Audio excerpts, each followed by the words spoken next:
Welcome everybody, it's Angry Gallo here for Knockout Games. I'm gonna talk about Titanfall 2. This is a positive review of the game. As a huge fan of the original, there's a lot of good in this one.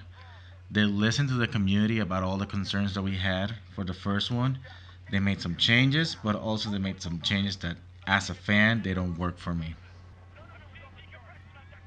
Like most first person shooters, the gameplay breaks down between the single player campaign and the multiplayer.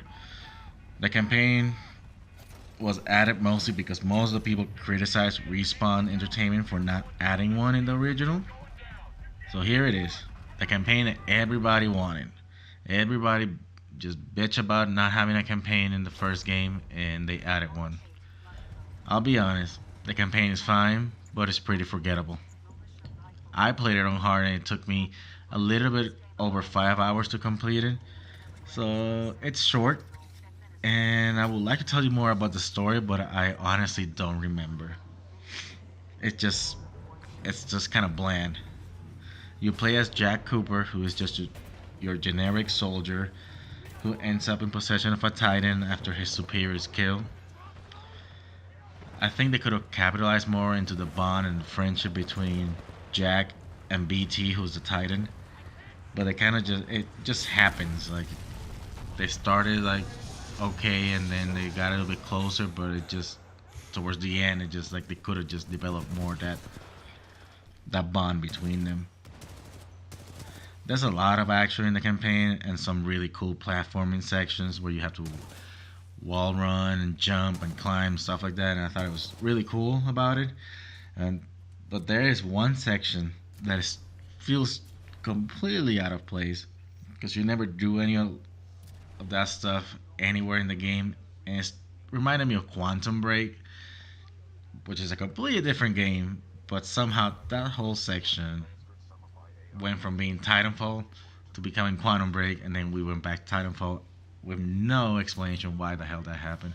Or maybe they did explain, I just didn't care because of the story was kind of bland. Okay, so let's talk about the multiplayer. It has the same modes as before. They added a few extra ones like Bounty Hunter, which is actually really fun. They added new types of Titans, which is great because in the first game you only had 3. I believe you have like 6 in this one. And there's some new pilot abilities, and there's a ton of customization. However, I feel like they slowed down the game. The pilots feel like they have more weight to them. The pace is still faster than any other shooter out there, but for me it feels slower. They also took the gens out, which basically meant once you capped out your level, you could restart like in Call of Duty's Prestige and just start back at level 1, but they had challenges you had to complete so you can get to the next gen. I thought that was cool. I mean, they were frustrating, but they were fun, and it gave you an incentive to keep playing the game. And it kind of sucks it took that out because I enjoyed that part a lot because it will make you try different guns or play different Titan or different ways, and it's a shame they took that away.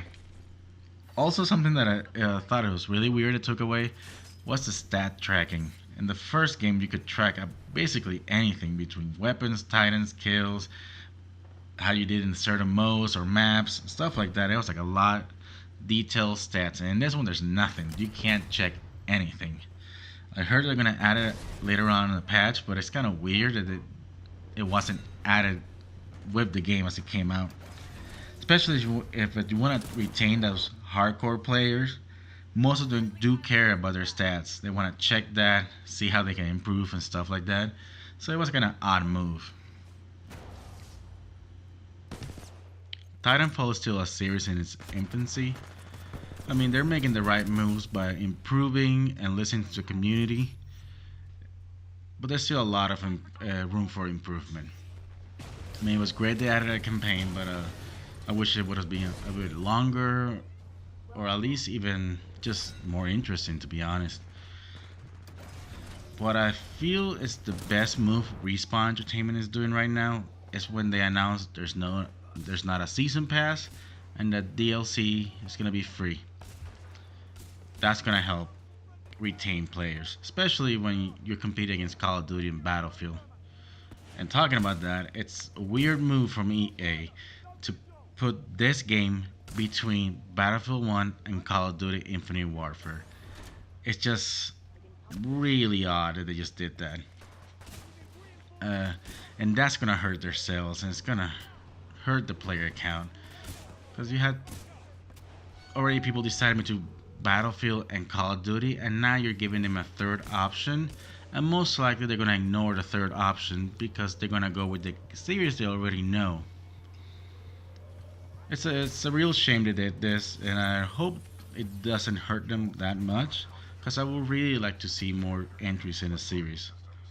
Um, I enjoyed Titanfall 2. I'm still enjoying it and going back more for it. Like I'm still playing it, and I know I'm gonna play a lot of it. And I know with patches and new maps and stuff like that, it's gonna get even better. So honestly, I have hope for this series, and I hope a lot of people see the good in it. And there you have it. That's pretty much my opinion on Titanfall 2. If you have any comments or anything, just let us know. Just write them in the comments below. And if you haven't subscribed yet, please do so. And follow us on Facebook at Knockout Games. And until the next one.